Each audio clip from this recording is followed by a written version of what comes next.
माननीय श्री उमेश भाई पटेल। अध्यक्ष महोदय जी, मैं महामहिम राष्ट्रपति जी के संबोधन पर अपने विचार साझा करने के लिए खड़ा हुआ हूं। महामहिम राष्ट्रपति जी ने बजट संबोधन के दौरान कई मुद्दों पर चर्चा की जो पिछले समय में देश की विकास की प्रगति और आने वाले वर्षों के लिए अनुमानित दिशा को दर्शाते हैं।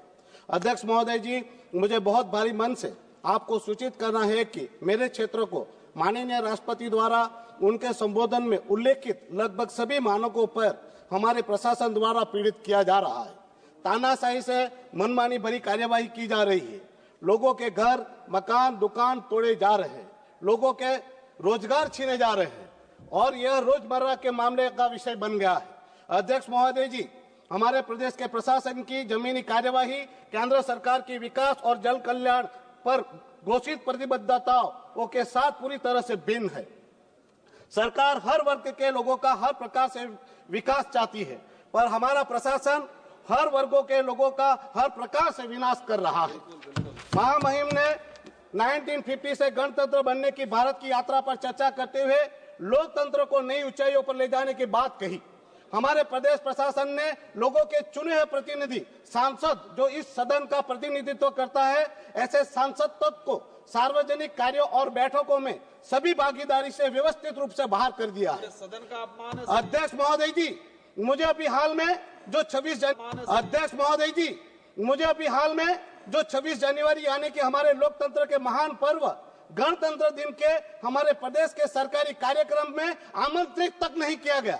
जब हमने इस विषय पर वहां के अधिकारी डिप्टी कलेक्टर को सवाल पूछा तो उन्होंने कहा कि यह सार्वजनिक कार्यक्रम है जिसमें आप सांसद को विशेष रूप से आमंत्रित करने की कोई आवश्यकता नहीं है। जब हमने उनको पूछा कि दूसरे प्रतिनिधियों को आमंत्रित किया गया है, मुझे क्यों आमंत्रित नहीं किया गया, तो अधिकारी ने मुझे जेल में डालने की बात कही। महोदय जी, ये मेरे साथ पहली बार नहीं था। इससे पहले 19 दिसंबर हमारे प्रदेश का मुक्ति दिवस का अवसर था, उस दिन भी मुझे सरकारी कार्यक्रम में आमंत्रित नहीं किया गया। यहाँ तक कि हमारे प्रदेश के दौरे पर जब महामहिम राष्ट्रपति जी आई तो मुझे उनके स्वागत करने का मौका तक नहीं दिया। मेरी 1000 विनती के बावजूद मुझे महामहिम से मिलने तक नहीं दिया गया। मुझे लगभग सारे के सारे सरकारी कार्यक्रम में जानबूझकर दूर रखा जाता है। अध्यक्ष महोदय जी, हमारा प्रशासन मुझे बार बार नीचा दिखाने का प्रयास करता है और मुझे अपमानित करने का कार्य करता है। क्या ये केवल सांसद के रूप में मेरे अकेले का अपमान है? क्या ये लोकतंत्र का अपमान नहीं है? क्या ये मेरे प्रदेश के लोगों के अपमान नहीं है जिन्होंने मुझे चुनकर यहाँ भेजा?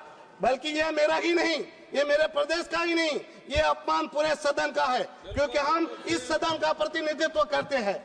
साथ ही ये अपमान है यशस्वी प्रधानमंत्री नरेंद्र भाई मोदी जी का, जो हमारे सदन के नेता है। इतना ही नहीं, हमें अपमानित कर लोकतंत्र की बार बार निर्मम हत्या कर वो महामहिम राष्ट्रपति जी एवं गृह मंत्री अमित भाई शाह जी को शर्मसार करते हैं, क्योंकि हमारा संघ प्रदेश सीधा उनके मार्गदर्शन एवं निगरानी में चलता है। मैं अध्यक्ष महोदय, इस सदन के अपने सम्मानित सहयोगी से पूछना चाहता हूँ, क्या निर्वाचित प्रतिनिधियों की प्रभावी भागीदारी के बिना लोकतांत्रिक ढांचा सफल हो सकता है और अपने आप को बनाए रख सकता है? क्या ऐसे लोकतंत्र की नई ऊंचाइयां मिलेगी? क्या यह गणतंत्र है? जिस दिन संविधान अमल में आया था उसके सेलिब्रेशन के कार्यक्रम में ही जनता के चुने हुए प्रतिनिधि को अपमानित किया जाता हो और सवाल पूछने पर नौकरशाह द्वारा चुने हुए प्रतिनिधि को जेल में डालने की बात की जाती हो, धमकी दी जाती हो। अध्यक्ष महोदय जी, हमारे संघ प्रदेश में प्रशासन की तानाशाही के चलते लोग आत्महत्या करने के लिए विवश हुए हैं। एक आदिवासी बस कंडक्टर व्यक्ति ने आत्महत्या की। एक गरीब आदिवासी प्रशासन से टूटते हुए अपने घर को बचाने के लिए अपने आप पर मिट्टी के तेल डालकर जलकर मर गया, पर दुखद है उसका घर नहीं बचा। वहां सरकारी अधिकारी एसएस बोया जी ने आत्महत्या की। वो सरकारी कर्मचारी जिग्नेश काछा जी ने आत्महत्या की।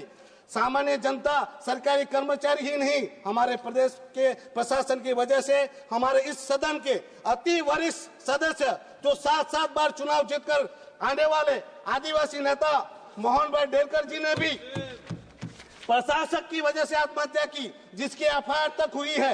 ये प्रशासक, उनका प्रशासन अभी भी सुधर नहीं रहा है। अभी की एक वारदात बताना चाहता हूँ। मेरे संसदीय क्षेत्र दीव की गांधीपुरा विस्तार में रहने वाली एक दलित एससी जाति की गरीब कल्पनाबेन भिखा जादव की बात करना चाहूंगा।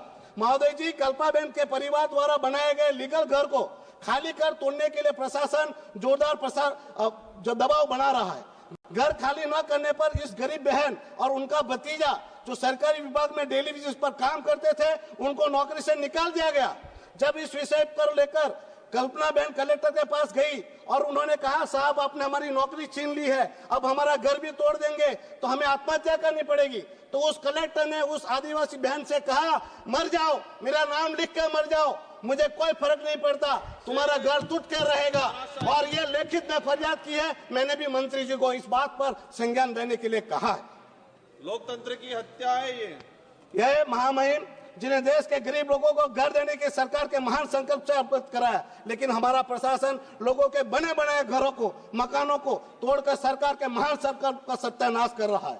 महोदय जी, हमारा प्रशासन तो तानाशाही में किम जोन से भी ऊपर है। वो रात को सपना देखते हैं और सुबह तक हमारे प्रदेश का वो सपना कायदा बन जाता है। उसका कैसा रहेगा, वो दुकान कैसी बनेगी, दुकान का कलर कैसा बनेगा रहेगा, वो सब प्रशासन नक्की करता है। सर, मैं पूरा ही कर रहा हूँ। लोगों को धमकाकर, डराकर जबरन अपने फैसले सौंपे जा रहे, ना माने तो घर मकान दुकान तोड़ने की धमकी दी जाती है। धमकी ही नहीं, घर मकान दुकान तोड़े भी जाते हैं, लाखों के दंड की नोटिस भेजी जाती है और दंड वसूले जाते हैं, फिर उनके काम धंधों को सीज किया जाता है। ऐसे अवैध कार्य करने पर कोर्ट ने भी उनको फटकार लगाई है, लेकिन वो सुधरने का नाम नहीं ले रहे। महोदय जी, ये आखिरी बात कहकर मैं पूरा कर रहा हूँ। अध्यक्ष महोदय जी, संविधान के निर्माता बाबा साहेब आम्बेडकर जी ने कहा था कि महोदय जी, संविधान के निर्माता बाबा साहेब आम्बेडकर जी ने कहा था कि भारत तब तक वास्तव में स्वतंत्र नहीं हो सकता जब तक असली शक्ति